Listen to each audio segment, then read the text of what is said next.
So what's up, everyone?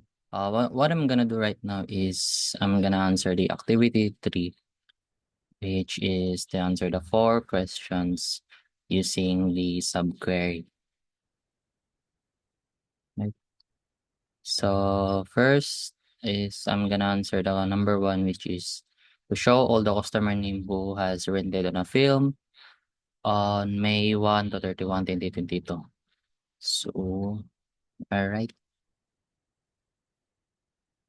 Subquery itong gamitin karon.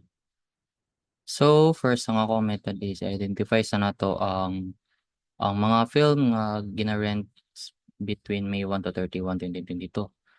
So in order to do that, first is to select muna nato ang rental nga table. Then under sa rental table ang rental date. Rental date from table nga rental. Then condition din nga where rental date between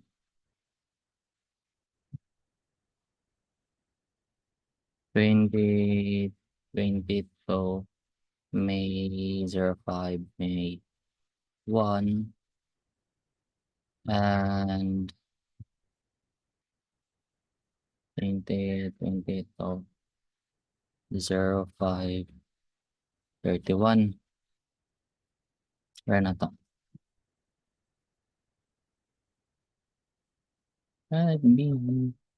So, mano siya ang mga rental date nga between sa 1 and 31.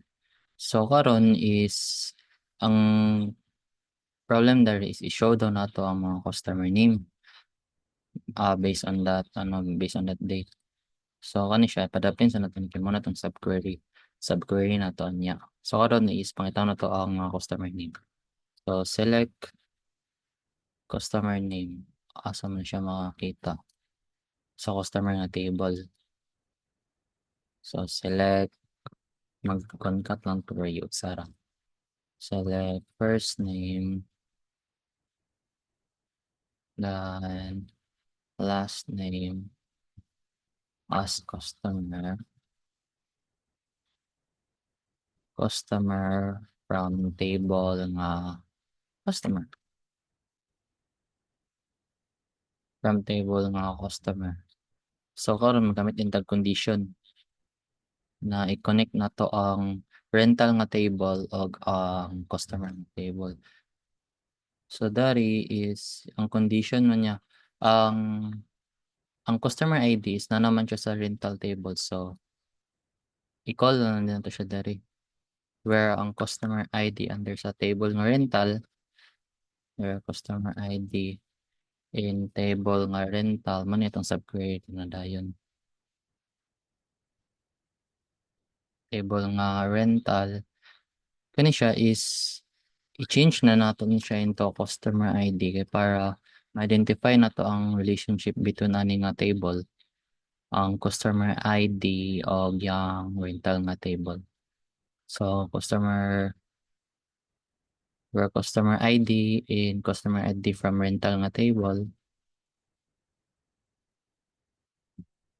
So, from rental nga table. So, sa ato ang subquery is mo ni ang condition sa ato ang mo na itong query nato sa subquery na to where ang rental date nga between sa 1 then 31. Pag-iran na nato ni siya. Tara. Muna siya ang mga customer who rented a film on May 1 to 31.